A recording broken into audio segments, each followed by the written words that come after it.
हरी से बने रहो भाई, एक दिन बात बनत बनत बन जाएगी। Hello everyone, welcome to my YouTube channel. आज मैं आप सभी के साथ एक बहुत छोटी सी रियल स्टोरी संत नामदेव जी की जो है वो लेके आई हूँ। नामदेव जी का जन्म पंढरपुर महाराष्ट्र में हुआ था। उनके नाना जी वामदेव जी, जो कि छिपा जाति से बिलोंग करते थे, कपड़ों के ऊपर छिपाई का काम करते थे और विट्ठल भगवान की बहुत सेवा भक्ति करते थे। उनकी एक बेटी थी गुनाई, जो हार्डली 11-12 साल की थी और उन्होंने उसकी शादी जो फिक्स कर दी थी, सिर्फ गोना होना बाकी रह गया था।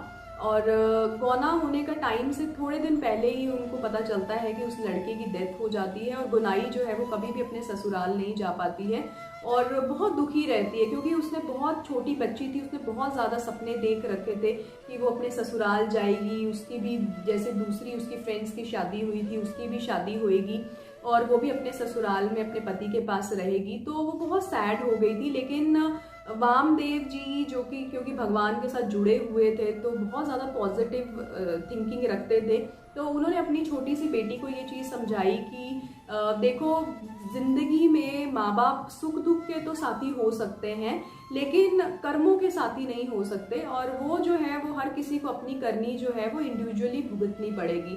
तो कोई बात नहीं, तुम इसको, भगवान ने अगर तुम्हारी लाइफ में दुख दिया है तो तुम इसको पॉजिटिव वे में लो। और उन्होंने उसको समझाया कि अगर तुम देखो, अगर तुम्हारी शादी हो जाती, तुम्हारा पति होता, तुम उसकी सेवा करती, अपने इन लॉज की सेवा करती, तो शायद तुम्हें भगवान का नाम लेने का, उनकी भक्ति करने का तो वक्त ही नहीं मिलता। तो तुम तो इसको एज अ अपॉर्चुनिटी लो कि अगर तुम्हारे पास भगवान ने तुमसे तुम्हारा पति छीना है तो तुम्हें उसके बदले में जो है भगवान ने अपनी भक्ति, अपना साथ दिया है। तो तुम्हारी लाइफ में पति की कमी है तो तुम ऐसे सोचो कि भगवान जो है, विट्ठल भगवान ही तुम्हारे पति हैं। और क्योंकि वो छोटी सी बच्ची थी तो उनके दिमाग में ये जो बात है वो बैठ जाती है कि विट्ठल भगवान ही मेरे पति हैं। तो जब उनके पिता जो है उनको देखते थे बिंदी लगाते हुए, सजते संवरते, तो वो कभी भी मना नहीं करते थे, क्योंकि उनको पता था कि मेरी बेटी ऑलरेडी बहुत दुखी है, तो जो ये करती है उसको करने दो।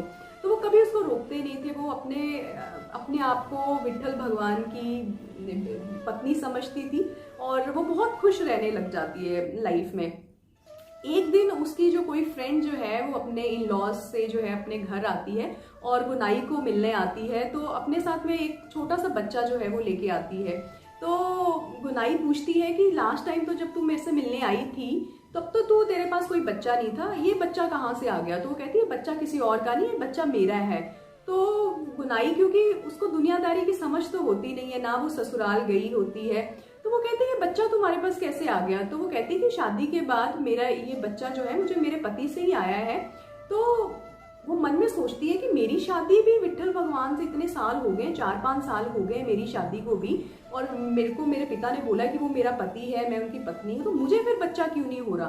तो मुझे क्यों नहीं ये बच्चा मिला अभी तक? तो वो ये जो दिमाग में उसके ये जो चीज़ बैठ जाती है, तो हर वक्त जो है वो, जब वो उनकी फ्रेंड जाती है तो वो भगवान को उस दिन से जो है वो यही बोलना शुरू कर देती है कि भगवान, आप मेरे पति हो और मैं आपकी बीवी हूँ, तो मुझे भी बच्चा दो, मुझे भी बच्चे की ज़रूरत है। तो इस तरह से जो हर वक्त जो है वो भगवान के आगे यही अरदास करने लग जाती है कि भगवान, मुझे भी आपसे जो है वो आपका बच्चा चाहिए।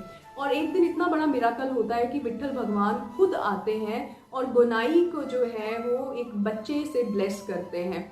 और कुछ महीनों के बाद जब उनके घर पे बेटा होता है, तो पहले तो ये चीज़ जो थी वो तो कोई दुनिया वाले समझ ही नहीं पाते, क्योंकि सबको लगा कि ये पता नहीं किसका बच्चा है और ये बच्चा इनके पास कैसे आ गया। तो सब उनको बहुत गलत बोलने लग जाते हैं। वामदेव जी को भी बहुत गलत बातें सुनने को मिलती हैं गांव वालों से, उनकी बेटी को भी बहुत बातें सुनने को मिलती हैं। लेकिन वहाँ पे भगवान फिर से मिराकल करते हैं और वो सब गाँव वालों को ये चीज़ जो है वो भविष्यवाणी होती है कि ये बच्चा किसी और का नहीं है, ये बच्चा मेरा है। और वहाँ पे जो जितने भी ब्राह्मण लोग जो ये मना कर रहे थे, जिनके पास वामदेव जी गए थे कि मेरे बच्चे, मेरी बेटी का जो ये बच्चा है इसका प्लीज़ आप नामकरण करो, तो सब ने मना कर दिया था।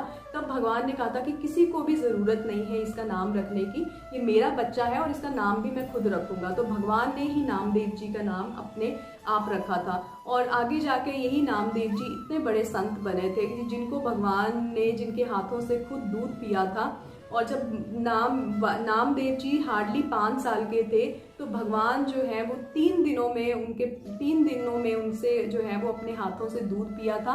और भी भगवान जो थे हमेशा उनके साथ रहते थे, और कितने ज़्यादा काम जो है भगवान ने अपने हाथों से जो थे नामदेव जी के लिए किए थे।